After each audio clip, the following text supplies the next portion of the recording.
विद्यार्थी मित्र, मागच्या तासामध्ये आपण सामाजिक चळवळीचा अर्थ आणि सामाजिक चळवळीच्या विकासाचे टप्पे बघितले किंवा ते समजून घेण्याचा प्रयत्न केला. आज आपण सामाजिक चळवळीचे प्रकार, कोणकोणत्या प्रकारच्या सामाजिक चळवळी समाजामध्ये अस्तित्वात असतात, तो भाग आज आपण या ठिकाणी बघणार आहोत. या सामाजिक चळवळीचे जे टप्पे आहेत, बघा, आपण मागच्या तासाला सामाजिक चळवळीचे हे टप्पे बघितले. प्राथमिक अवस्थेमध्ये समाजापुढे जे अनेक वेगवेगळ्या प्रकारचे प्रश्न असतात, समस्या असतात, या समस्यांना जाणून घेऊन एखादा समाज सुधारक लोकांसमोर या समस्यांची मांडणी करण्याचा प्रयत्न करतो.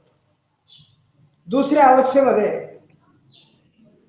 समाजातील लोकांचे हक्क, त्यांच्यावर होणारे अत्याचार, त्यांचे हितसंबंध हे काही लोकांच्या विचारांमुळे पुढे येतात आणि लोकांना त्याची जाणीव करून दिली जाते.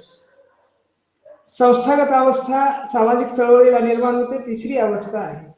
या अवस्थेत चळवळ समाजात प्रस्थापित होऊन लोकांवर तिचा प्रभाव पडतो आणि तिला समाज मान्यता प्राप्त होते. एक सामाजिक संस्थीकरणाची अवस्था या सामाजिक चळवळीला मिळते किंवा समाज मान्यता प्राप्त होते. आणि चौथ्या अवस्थेमध्ये विनाशाची अवस्था असते. चळवळी या हक्कासाठी, उद्दिष्टासाठी, हेतूसाठी आणि वेगवेगळ्या ध्येयांसाठी उगम पावत असतात आणि त्यांची पूर्तता झाली की चळवळी त्यांचा विनाश होतो किंवा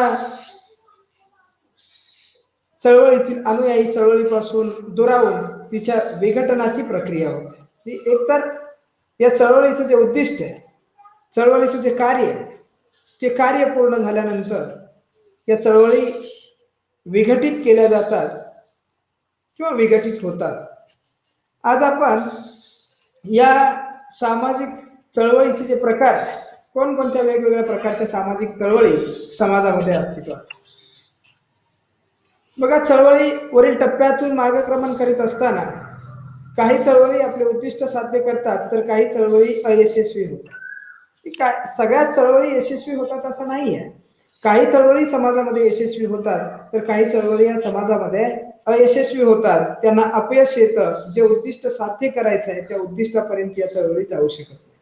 आज अनेक कामगार चळवळी वरील अवस्थांमधून गेल्या आहेत. सामान्यतः विशिष्ट सामाजिक परिस्थितीतच सामाजिक चळवळींचा उदय होत असतो.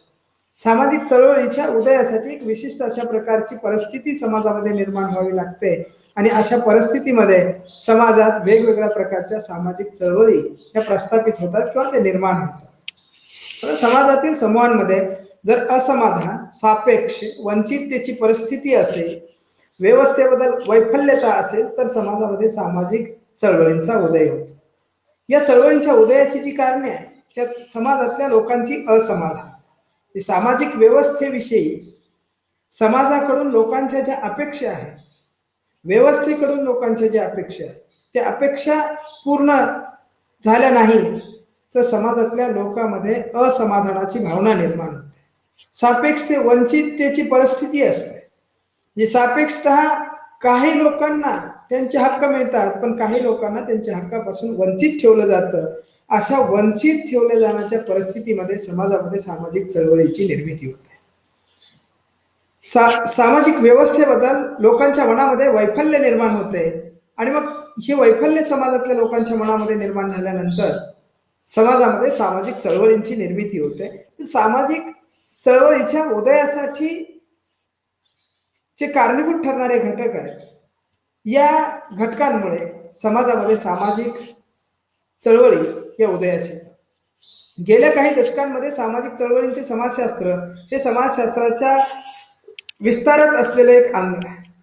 कारण काही दशकामध्ये समाजामध्ये वेगवेगळ्या प्रकारच्या सामाजिक चळवळी निर्माण होतात आणि या सामाजिक चळवळींचा अभ्यास समाजशास्त्रामध्ये केला जातो. भारतातील आदिवासींच्या आणि शेतकऱ्यांच्या उठावांचे अथवा चळवळींचे अध्ययन हा भारतीय इतिहासाच्या तसेच लोकसमूहाच्या अभ्यासाचा परंपरेतील प्रमुख प्रवाह भाग आहे. सामाजिक चळवळ या विशेषतः ऐतिहासिक, मानसशास्त्रीय आणि समाजशास्त्रीय या तिन्ही दृष्टिकोनातून अभ्यासता येतात. नागरिकांचे नागरी आणि लोकशाही अधिकार हे संसदीय शासन व्यवस्थेमध्ये सुरक्षित नाही आणि म्हणून सामाजिक चळवळींचे जे वर्गीकरण आहे ते भाषिक, धार्मिक, जातीय, वांशिक, सांप्रदायिक, शेतकरी, कामगार, आदिवासी, विद्यार्थी आणि स्त्री अशा वेगवेगळ्या प्रकारामध्ये या सामाजिक चळवळींचं वर्गीकरण केलं गेलंय. पण सामाजिक चळवळींच्या सुधारणावादी, परिवर्तनवादी आणि क्रांतिकारी स्वरूपावरून देखील करता येते. तसेच चळवळींच्या विचार प्रणालीवरून देखील चळवळींचे वर्गीकरण करता येते. ती चळवळीची विचार प्रणाली कोणती त्याच्यावरून सामाजिक चळवळीचं वर्गीकरण करता येतं. सामाजिक चळवळीचे परिवर्तनाच्या गुणवत्तेवरून संचय, पर्यायी, रूपांतरण या तीन प्रकारामध्ये वर्गीकरण करता येतं. आता या सामाजिक चळवळीचे जे प्रकार आहेत तो भाग आज आपण या ठिकाणी बघणार आहोत. विचार प्रणाली युक्त, संघटनात्मक आणि दैवी गुणाधिष्ठित हे चळवळीचे तीन आदर्श प्रकार सांगितले आहेत. बघा, विचार प्रणाली युक्त म्हणजे एका विशिष्ट अशा विचार प्रणालीवर आधारित असणाऱ्या सामाजिक चळवळी. संघटनात्मक सामाजिक चळवळ, वेगवेगळ्या प्रकारची संघटना एकत्र येऊन समाजातले जे प्रश्न आहेत त्या प्रश्नाच्या विरोधामध्ये समाजात संघटित होतात. आणि दैवी गुणाधिष्ठित हे चळवळीचे तीन आदर्श प्रकार सांगितले आहेत. हे तीन आदर्श प्रकार संघटन, विचार प्रणाली आणि नेतृत्व या तीन घटकावर अवलंबून असतात. एक तर संघटन, दुसरी विचार प्रणाली आणि तिसरं चळवळीला नेतृत्व या तीन घटकावर हे तीन प्रकार अवलंबून असलेले बघायला मिळतात. त्यानुसार कामगार चळवळ, आदिवासी चळवळ, दलित चळवळ, मागासवर्गीयांची चळवळ, स्त्री चळवळ, कष्टकरी चळवळ, विद्यार्थ्यांच्या चळवळी, मध्यमवर्गीय चळवळी, मानवी हक्क आणि पर्यावरणवाद्यांच्या चळवळी इत्यादी चळवळींचे प्रकार सांगता येते. बघा, वेगवेगळ्या प्रकारच्या चळवळी या समाजामध्ये निर्माण होत असतात.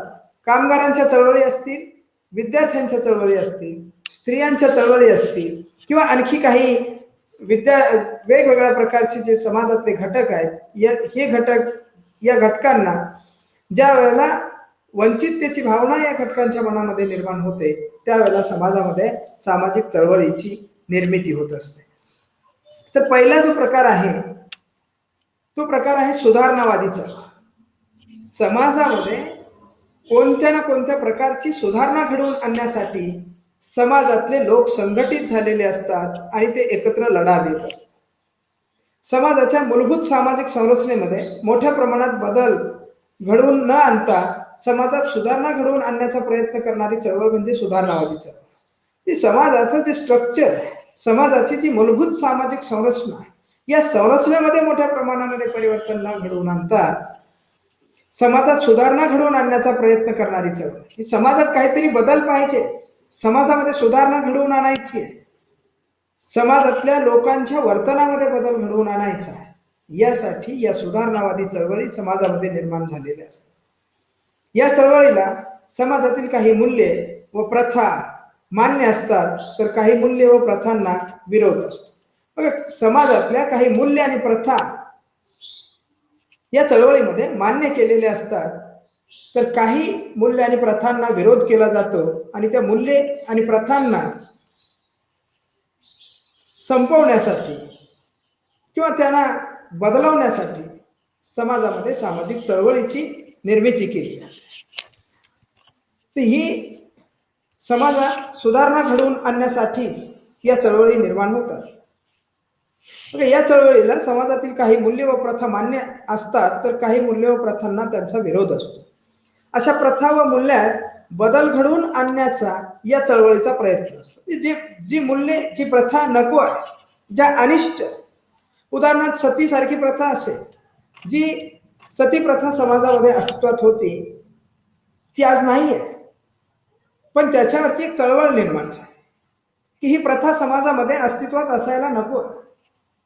कारण पतीच्या निधनानंतर पत्नीला जिवंत जाळलं जात होतं किंवा त्या चिथेमध्ये तिला ढकललं जात होतं. ही अनिष्ट अशा प्रकारची प्रथा होती. स्त्री म्हणून तिला एक जीवन जगण्याचा अधिकार आहे. पतीच्या मृत्यूनंतरही तिला जीवन जगण्याचा अधिकार आहे आणि तो अधिकार तिला मिळाला गेला पाहिजे. म्हणून समाजामध्ये चळवळ निर्माण झाली आणि समाजातली सती प्रथा ही बंद झालेली बघायला मिळते. म्हणजे अशा ज्या अनिष्ट प्रथा समाजातल्या आहेत, या समाजातल्या अनिष्ट प्रथांना घालवण्यासाठी किंवा त्या प्रथा बंद करण्यासाठी या सुधारणावादी चळवळी समाजामध्ये निर्माण होत असतात. सुधारकांना समाज व्यवस्था पूर्णपणे बदलावी असे न वाटता समाज व्यवस्थेतील काही वाईट प्रथा, रूढी, परंपरा बदलावी असे, की सगळ्याच संरचना बदलायची नाही आहे, समाजामध्ये संपूर्ण बदल घडवून आणायचा नाही आहे, पण समाजातल्या ज्या काही वाईट रूढी, प्रथा, परंपरा आहेत यांना बदलवण्यासाठी या सुधारणावादी चळवळी समाजामध्ये निर्माण होत असतात किंवा स्थापन होत असतात. संपूर्ण समाजामध्ये क्रांतिकारी बदल घडवायचा नाही आहे, पण अनिष्ट अशा रूढी, परंपरा, प्रथा, मूल्ये यांच्यामध्ये बदल घडवून आणण्यासाठी या चळवळी निर्माण झालेल्या दिसतात. म्हणजे समग्र समाज व्यवस्थेला त्यांचा विरोध नसून त्यातील काही पैलूंबद्दल घडावे आणि उर्वरित व्यवस्था आहे तशी राहावी. ही संपूर्ण समाज व्यवस्थेला विरोध नाही आहे. समाज व्यवस्था मान्य आहे, पण समाज व्यवस्थेतले जे काही पैलू आहेत त्या पैलूंना बदलवण्यासाठी अशा प्रकारच्या सामाजिक चळवळी समाजामध्ये निर्माण होत असतात. उदाहरणार्थ विद्यार्थ्यांच्या चळवळी आहे. या शिक्षण क्षेत्रामध्ये बदल व्हावा, शैक्षणिक मूल्य, शैक्षणिक व्यवस्था समाजातली बदलावी, म्हणून विद्यार्थी सातत्यानं चळवळी करतात, एकत्र येतात, आंदोलने करतात, मोर्चे काढतात, घोषणा देतात. अशा प्रकारच्या विद्यार्थ्यांच्या चळवळी या फक्त शैक्षणिक घटकाला बदलवण्यासाठी असतात. म्हणून या समाजातल्या सुधारणावादी चळवळी या एखाद्या पैलूला घेऊन पुढे आलेल्या असतात किंवा एखाद्या पैलूंबद्दल घडावी आणि उर्वरित व्यवस्था आहे तशी राहावी अशी एक अपेक्षा या सुधारणावादी चळवळीची असते. समाज सुधारक नेहमी आपली उद्दिष्टे साध्य करण्यासाठी घटनात्मक, शांततामय मार्गांचा अवलंब करतात. समाज सुधारकांचा जो मार्ग असतो, समाजात बदल तर घडवून आणायचा आहे, पण घटनात्मक मार्ग समाज सुधारकांनी स्वीकारलेला असतो. लोकशाहीचा मार्ग समाज सुधारकांनी स्वीकारलेला असतो. समाजामध्ये बदल घडवून आणायचा, समाजामध्ये सुधारणा करायची आहे, पण लोकशाहीला गालबोट लागेल किंवा घटनात्मक मार्ग सोडून समाज सुधारक समाजामध्ये कोणत्याही प्रकारचा बदल घडवू इच्छित नाहीये. तर लोकशाही मार्गाने आणि घटनात्मक मार्गाने समाजामध्ये या समाज सुधारकांच्या चळवळी ज्या असतात त्या शांततामय मार्गाने चाललेल्या असतात किंवा त्याचा अवलंब ते करत असतात. उदाहरणार्थ व्याख्याने, सभा संमेलने, लेख इत्यादी. तसेच ते शासनाकडे अर्ज करतात, कायदे पास करण्यासाठी शासनावर दबाव आणतात. बघा, उदाहरणार्थ या ठिकाणी आपल्याला पुन्हा एकदा अंधश्रद्धा निर्मूलन समितीचं उदाहरण देता येईल.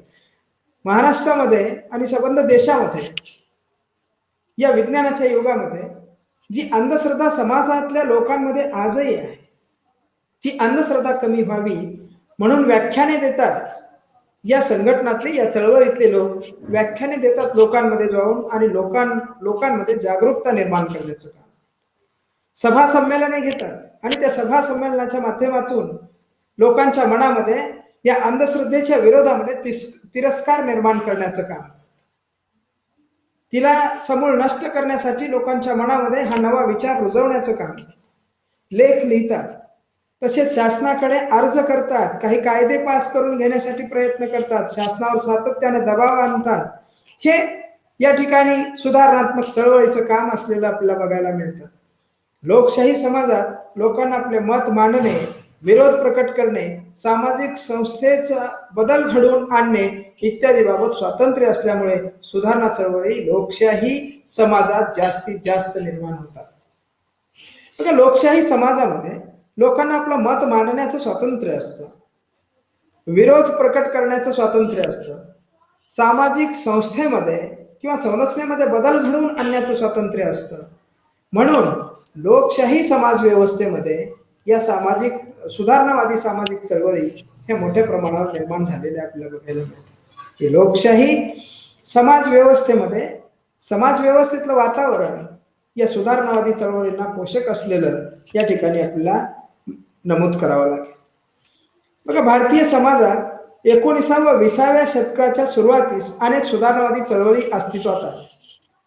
वेगवेगळ्या प्रकारच्या सुधारणावादी चळवळी या 19व्या आणि 20व्या शतकाच्या सुरुवातीला अस्तित्वात आलेल्या बघायला मिळतात. कारण त्यावेळची असणारी समाज व्यवस्था, त्यावेळची असणारी समाज रचना, त्यावेळची असणारी समाजातली परिस्थिती याच्यावरती आधारित या चळवळींची निर्मिती झालेली आपल्याला बघायला मिळते. उदाहरणार्थ ब्राह्मो समाज या चळवळीत सतीबंदी, विधवा पुनर्विवाह, स्त्री शिक्षण यासाठी राजाराम मोहन राय या समाज सुधारकांनी अथक प्रयत्न करून सुधारणा घडवून आणल्या. स्त्रीवादी चळवळ व स्त्रीमुक्ती चळवळ ही आजची सुधारणा चळवळ आहे. जी स्त्रीवादी चळवळ किंवा स्त्रीमुक्तीची चळवळ आहे, ही चळवळ आजच्या समाजामध्ये सुधारणावादी चळवळ म्हणून या चळवळीकडे बघितलं जातं.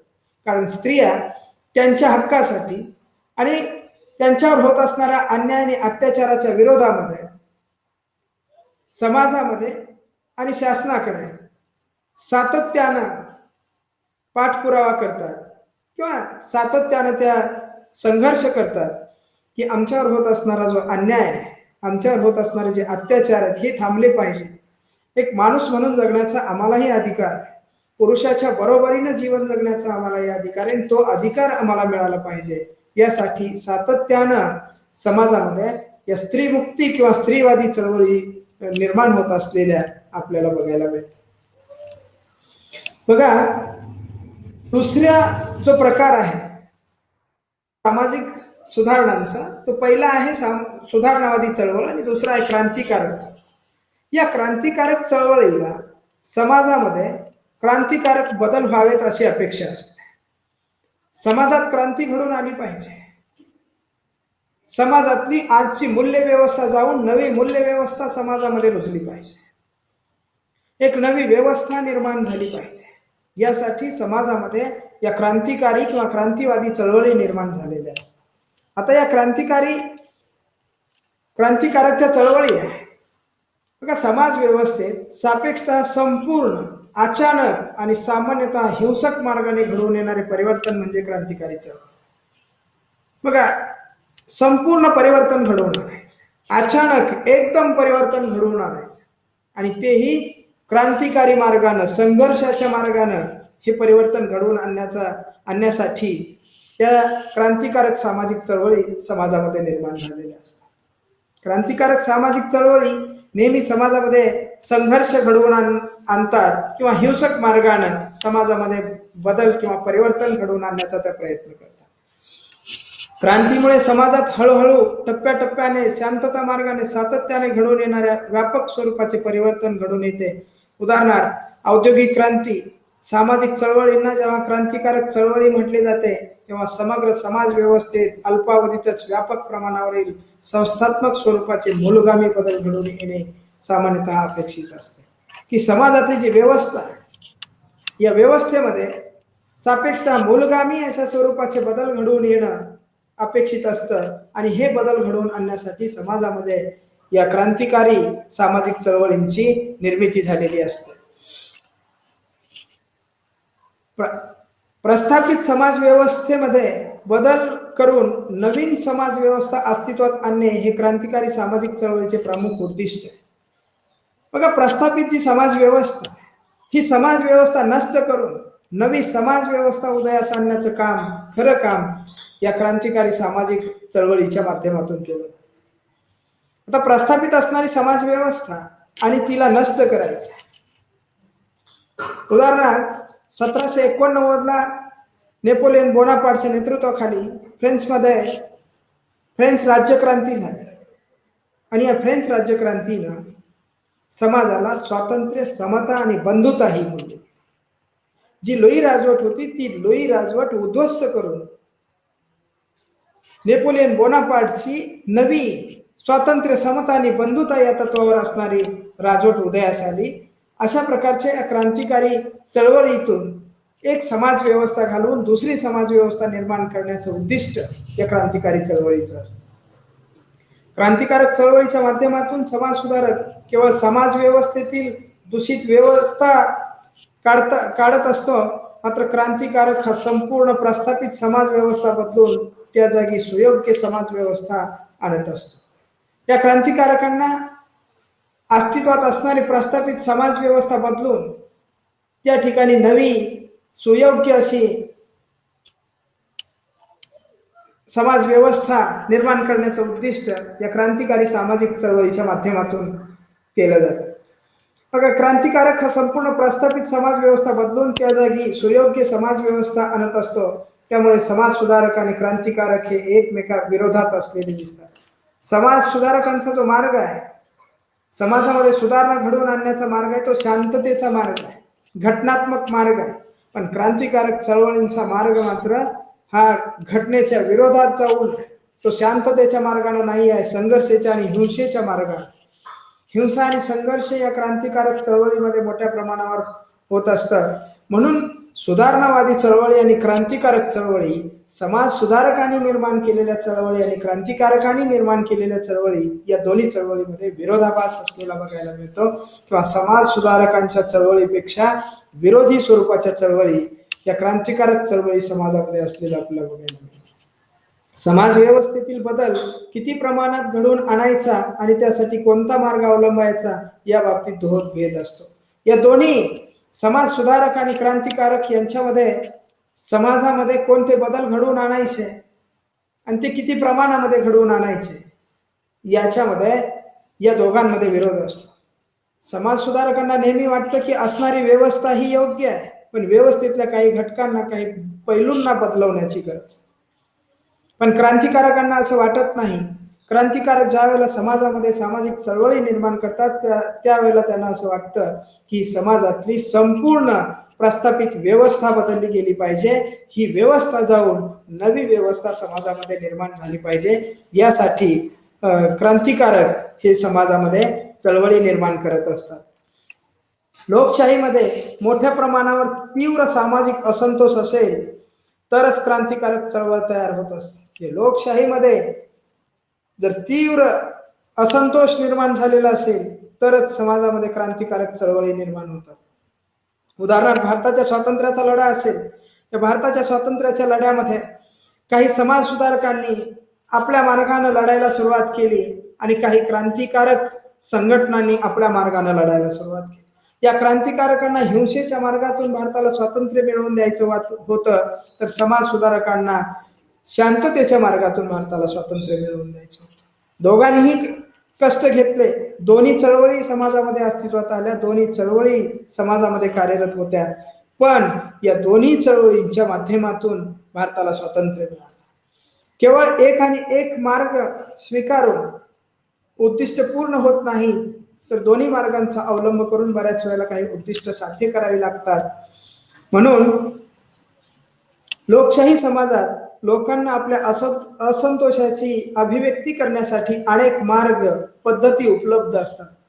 ज्या देशामध्ये लोकशाही असते त्या देशामध्ये या लोकशाही समाज व्यवस्थेमध्ये आपला जो लोकांच्या मनामधला जो असंतोष आहे, या असंतोषाची अभिव्यक्ती करण्यासाठी अनेक वेगवेगळ्या प्रकारचे मार्ग उपलब्ध असतात. त्यांना उपोषण करता येतं, त्यांना रास्ता रोको करता येतो, घोषणा देता येतात, मोर्चे काढता येतात. असे वेगवेगळ्या प्रकारचे मार्ग की लोकभावनेचा, लोकांच्या मनामधला जो असंतोष आहे तो असंतोष सरकारच्या आणि संपूर्ण समाजाच्या समोर आणण्यासाठी वेगवेगळ्या प्रकारचे मार्ग या लोकशाही व्यवस्थेमध्ये अस्तित्वात असतात. लोक जाहीरपणे रस्त्यावर उतरून असंतोष व्यक्त करू शकतात, मात्र शासन, समाज रस्त्यावर उतरण्याच्या आधीच संबंधित गोष्टींची दखल घेऊन समाजाचे समाधान होईल असा निर्णय घेते. लोकांना रस्त्यावर उतरून आपला असंतोष व्यक्त करता येतो. याच वेळेला हे लोकशाही प्रधान शासन जे समाजामध्ये अस्तित्वात असतं, हे लोकशाही प्रधान शासन त्याच्या अगोदरच, लोकांनी रस्त्यावर उतरण्याच्या अगोदरच संबंधित गोष्टींची दखल घेऊन समाजाचे समाधान होईल असा निर्णय घेण्याचा प्रयत्न सातत्याने करत असतो. शासकीय धोरणात तसेच कायद्यात बदल करत आहे. त्यामुळे क्रांती उग्र स्वरूप धारण करीत नाही. म्हणजे क्रांतीला उग्र स्वरूप मिळण्या अगोदरच शासनाने त्याच्यावर उपाययोजना केलेल्या असतात.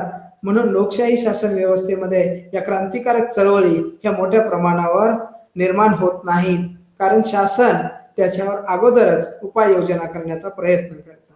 या उलट ज्या ठिकाणी हुकुमशाही आहे त्या ठिकाणी राजव्यवस्थेतील असंतोष सत्ताधाऱ्याकडून दाबून टाकला जातो. ज्या देशामध्ये, ज्या समाजामध्ये हुकुमशाही समाज व्यवस्था आहे त्या देशामध्ये समाज व्यवस्थेतील लोकांचा जो असंतोष आहे तो सत्ताधाऱ्याकडून दाबून टाकण्याचा प्रयत्न केला जातो. आणि मग हा असंतोष जेवढ्या वेळ दाबून टाकण्याचा प्रयत्न केला जाईल, दुसऱ्या वेळेला त्यापेक्षा जास्त वेगानं हा असंतोष समाजामध्ये निर्माण होत असतो किंवा समाजातल्या लोकांच्या मनामध्ये या असंतोषाची भावना निर्माण होत जाते.